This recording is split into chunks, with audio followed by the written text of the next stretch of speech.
C'est à notre troisième rencontre pour dialoguer avec les catégories d'acteurs, ce que j'appelle les corps intermédiaires.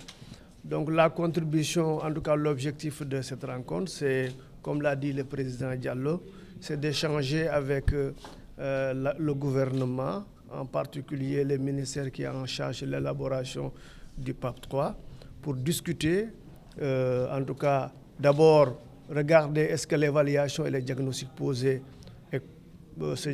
sont conformes à leur perception, à leur vécu. Comme il l'a dit, ils sont l'émanation de la population. Les élus territoriaux sont beaucoup plus proches que l'administration centrale des populations, donc de leurs préoccupations, mais également des réalisations de l'État. Donc l'objectif, c'est de discuter d'abord avec eux sur le diagnostic et l'évaluation, de voir d'identifier les acquis, de pouvoir les consolider, mais également d'identifier les difficultés et les défis à relever pour les 5 prochaines années.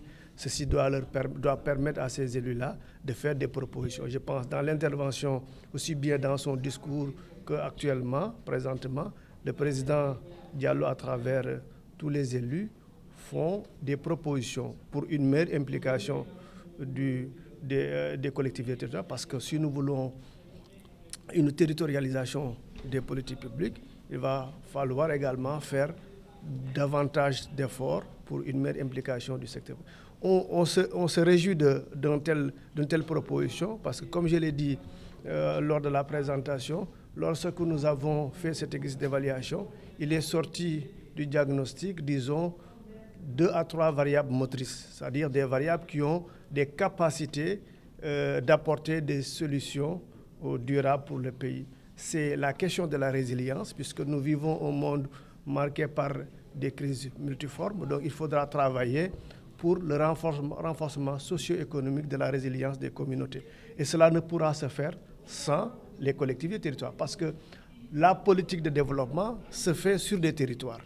Donc à la base, les gens qui sont responsables de la mise en œuvre de ces politiques doivent être, en tout cas, leur avis doit compter là-dessus. Il y a également l'implication du secteur privé et des collectivités territoriales. Ça constitue les variables motrices qu'on a identifiées. Sans l'implication du secteur privé, on ne peut pas créer suffisamment d'emplois pour les jeunes, pour les femmes.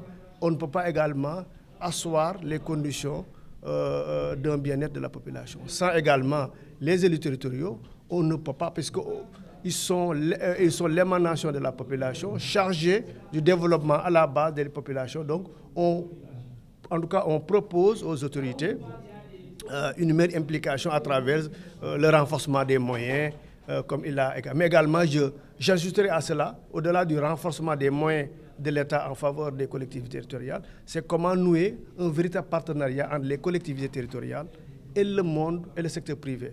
Notre ministère, à travers une de ces structures, fait la promotion des PPP au niveau, je pense qu'il y a eu une tournée nationale, etc., pour en tout cas faciliter la mise en œuvre du nouveau cadre, des PPP, pour permettre à ce que les collectivités se dotent de suffisamment de moyens pour mettre en œuvre leur politique de développement basée sur une meilleure implication du secteur. Nous avons fait une comparaison au niveau international.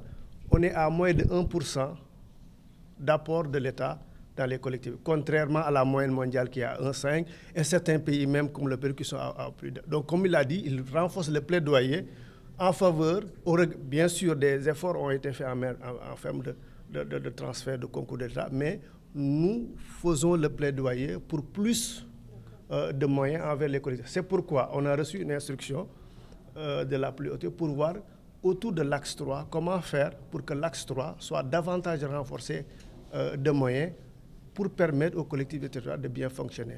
On fait ce plaidoyer et cette invitation et ce rappel-là lorsque nous échangeons avec les ministères sectoriels dans le cadre de la collecte des projets et des programmes qui doivent opérationnaliser le PAP 3 pour leur demander, notamment le ministère des collectivités territoriales, le ministère de l'Intérieur, le ministère etc., de faire davantage d'efforts et puisqu'ils recevront plus de moyens pour permettre de concrétiser cette gouvernance territoriale-là que veulent les élus territoriaux.